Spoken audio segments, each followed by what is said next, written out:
We are looking at the security architecture of the country, and the president came up with this appointment. Well, if we should look back at the former administration, I think it was a period of 5 years they had to stay on. And here we are seeing something of 2 years.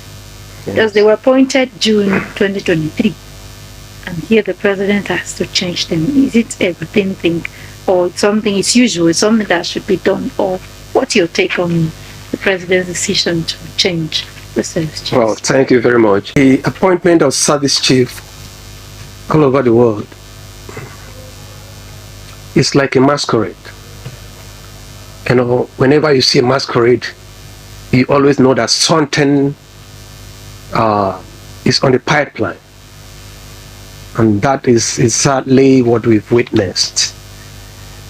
The duration, the timing, notwithstanding, is the prerogative of the president to do the appointment. But certainly, you know, service chiefs are always and only appointed in 3 separate instances. One of those instances, when they are performing below average. Secondly, if the security of the country has, broken down, and the best thing for the president to do is to change the service chiefs. And thirdly, for political reasons. So, you know, looking at the timing, it's not appropriate just so to say that, you know, within the 2 years or 5 years or whatever, but there must be a reason service chiefs are changed. It's not something that is done instantaneously, because they form a very vital muscle for the security strength of the country. So it's not something that could be changed routinely, as so to say. So it's not a routine exercise. So you just see it as Yes. something would have triggered. When you heard of this shake-up in the security architecture of Nigeria, how did it make you feel? All right, thank you very much. When I heard about the security shake-up, I had a misfeelings. Yeah, because, you know, there have been rumors, just as my colleague has rightly said, some rumor going on about coup and all that, and there have been denial on the part of the government, on the part of the army authority about it, coupled with the cancellation of the independent celebration of this year, and now the change of the service chief.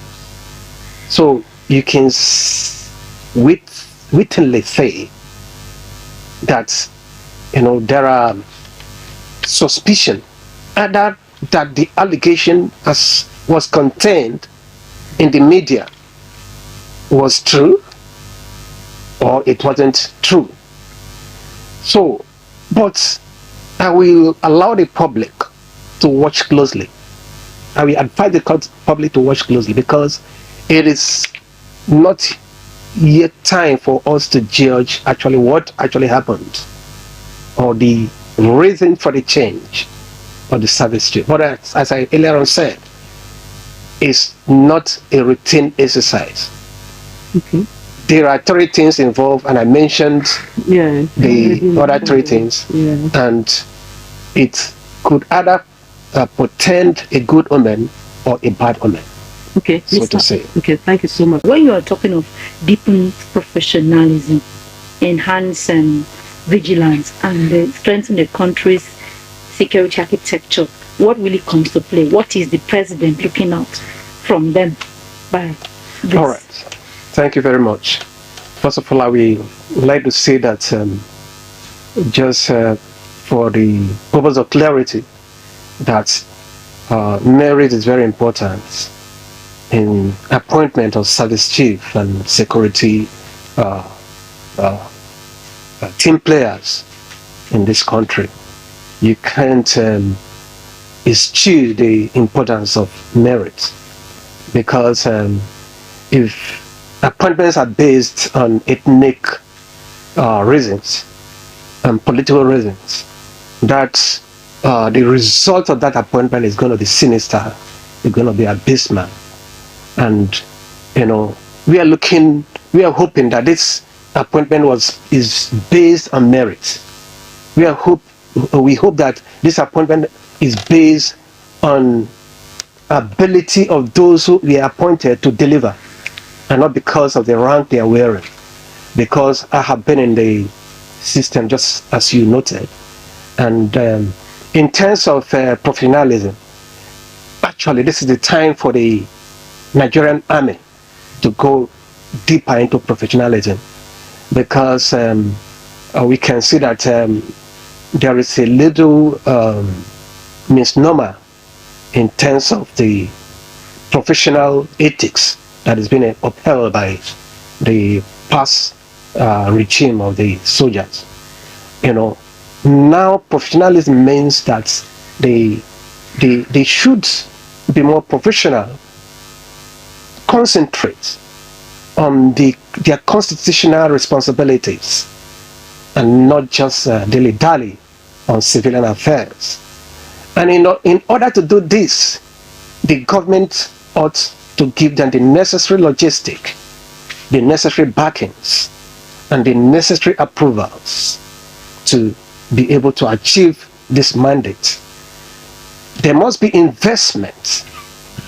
Corruption in terms of procurement of logistic and equipment must be thrown to the waste, thrown away.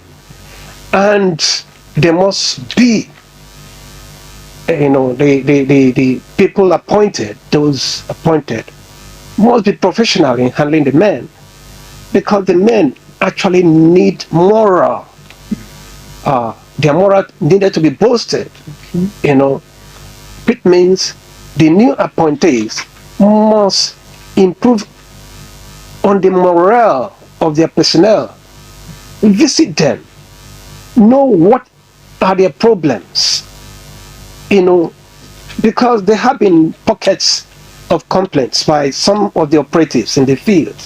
Those complaints must be looked at and actually salvaged in order to ensure that we get a good delivery of security services, just as it's expected of a new appointment such as this.